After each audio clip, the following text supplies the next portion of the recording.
The first voice was small. It came from a market stall in Kampala, where a young woman named Ayo stood on a wooden crate, her hands shaking, but her voice steady. "Ugandans," she said, "we have been quiet for too long." People paused. A few turned.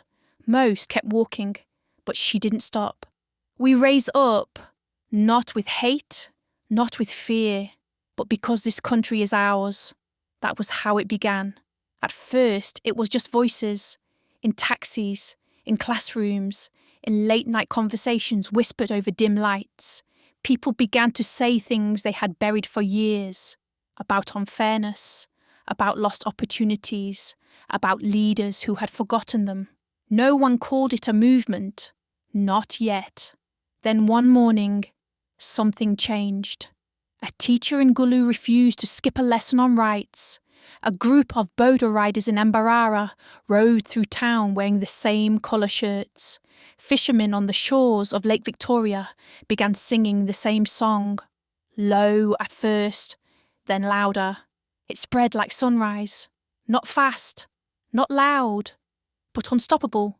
Ayo watched it all from her small room. She hadn't meant to start anything. She wasn't a leader. She wasn't powerful. She was just tired. But now, everywhere she looked, people were standing a little straighter. They were speaking a little louder. They were remembering something they had almost forgotten, that a country does not belong to fear. The day the crowds gathered again in Kampala, it was different from before. There were no weapons, no chaos, just people. Thousands of them, old and young, students and workers, mothers holding children, men with tired hands and determined eyes. Ayo stepped forward, her heart pounding. For a moment the silence was heavy. Then someone shouted from the crowd, "We rise together!" Another voice followed, then another. And suddenly, it wasn't her voice anymore. It was everyone's.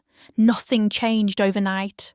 There were still challenges, still resistance, still fear trying to creep back in. But something stronger had taken root. Not anger, not violence, but courage.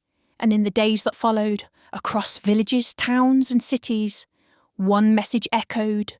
Ugandans had raised up, not to destroy their country, but to finally claim it.